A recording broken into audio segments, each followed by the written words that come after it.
नमस्कार दोस्तों, बहुत बहुत स्वागत है आप लोगों का सिंपल एजुकेशन में। दोस्तों, यदि हम अपने आप को अपने समूह से अलग मानने लगते हैं और श्रेष्ठ मानने लगते हैं तो शीघ्र ही हमारा पतन आरंभ हो जाता है।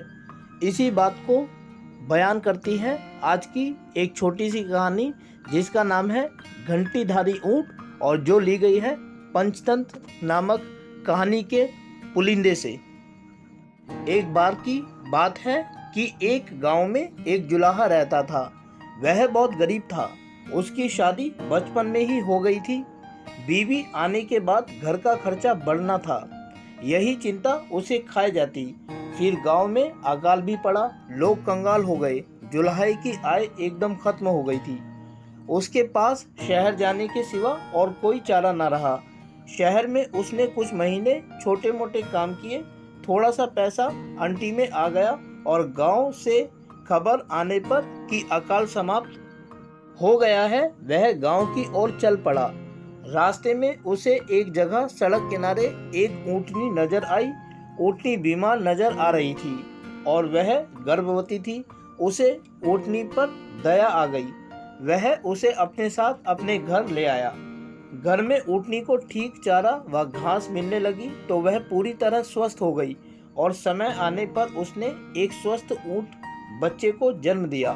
ऊँट बच्चा उसके लिए बहुत भाग्यशाली साबित हुआ। कुछ दिनों बाद ही एक कलाकार गांव के जीवन पर चित्र बनाने उसी गांव में आया।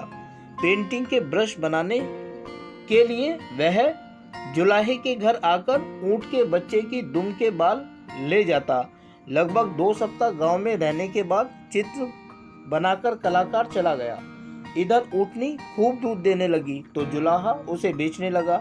एक दिन वहां कलाकार गांव लौट आया और जुलाहे को काफी सारे पैसे दे गया, क्योंकि कलाकार ने उन चित्रों से बहुत पुरस्कार जीते थे और उसके चित्र अच्छी कीमतों में बिके थे।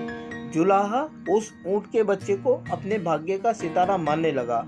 कलाकार से मिली राशि के कुछ पैसों से उसने ऊँट के गले के लिए सुंदर सी घंटी खरीदी और पहना दी। इस प्रकार जुलाहे के दिन फिर गए। वह अपनी दुल्हन को भी एक दिन गौना करके ले आया। ऊँटों के जीवन में आने से जुलाहे के जीवन में जो सुख आया, उससे जुलाहे के दिल में इच्छा हुई कि जुलाहे का धंधा छोड़ क्यों ना वह ऊँटों का व्यापारी ही बन जाए। उसकी पत्नी भी उससे पूरी तरह सहमत हुई। अब तक वह भी गर्भवती हो गई थी और अपने सुख के लिए ऊँटनी व ऊँट के बच्चे की आभारी थी। जुलाहे ने कुछ ऊँट खरीद लिए। उसका ऊँटों का व्यापार चल निकला। अब उस जुलाहे के पास ऊँटों की एक बड़ी टोली हर समय रहती। उन्हें चरने के लिए दिन को छोड़ दिया जाता। ऊँट बच्चा जो अब जवान हो चुका था, उनके साथ घंटी बजाता जाता। एक दिन घंटीदारी की तरह ही के एक युवा ऊँट ने उससे कहा, भैया तुम हमसे दूर दूर क्यों रहते हो? घंटीदारी गर्व से बोला, वाह, तुम एक साधारण ऊँट हो, मैं घंटीदारी मालिक का दुलारा हूँ। मैं अपने खाने से ओछे ऊँटों में शामिल होकर अपना मान नहीं खोना चाहता। उसी क्षेत्र में वन में एक शेर रहता था। शेर एक ऊंचे पत्थर पर चढ़कर ऊँटों को देखता रहता था। उसे एक ऊँट और ऊँटों से अलग थलग रहता नजर आया। जब शेर किसी जानवर के झुंड पर आक्रमण करता है तो किसी अलग थलग पड़े को ही चुनता है। घंटीधारी की आवाज के कारण यह काम भी सरल हो गया था। बिना आंखों देखे वह घंटी की आवाज पर घात लगा सकता था।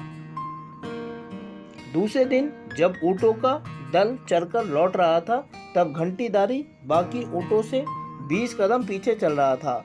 शेर तो घात लगाए बैठा ही था। घंटी की आवाज को निशाना बनाकर वह दौड़ा और उसे मारकर जंगल में खींच ले गया। ऐसे घंटीदारी के अहंकार ने उसके जीवन की घंटी बजा दी। इस कहानी से हमें क्या सीख मिलती है दोस्तों? कि जो स्वयं को ही सबसे श्रेष्ठ समझता है, उसका अहंकार शीघ्र ही उसे डुबा देता है। दोस्तों, पंचतंत्र से ली गई ये छोटी सी कहानी घंटीदारी ऊँट हमें बताती है कि हमें अपने आप पर गर्व नहीं करना चाहिए, अपने आप को दूसरों से श्रेष्ठ नहीं मानना चाहिए। लेकिन फिर भी यदि हम अपने आप को दूसरों से श्रेष्ठ मानते हैं और स्वयं को अपने दल से अलग मानते हैं, तो हमारी यही प्रवृत्ति हमारे पतन का कारण बन जाती है। उम्मीद करता हूँ कि आप लोगों को वीडियो अच्छी लगी होगी और साथ ही आप लोगों से अनुरोध करता हूँ कि यदि वीडियो अच्छी लगी तो वीडियो को लाइक और चैनल को सब्सक्राइब जरूर करें। इसके अलावा आगे आने वाले अन्य दिनों में अन्य वीडियोस को देखने के लिए जुड़े रहें मेरे साथ मेरे इस यूट्यूब चैनल पर, जिसका नाम है सिंपल एजुकेशन। फिलहाल आप लोगों से विदा लेना चाहूँगा। वीडियो को देखने के लिए आपका बहुत बहुत धन्यवाद।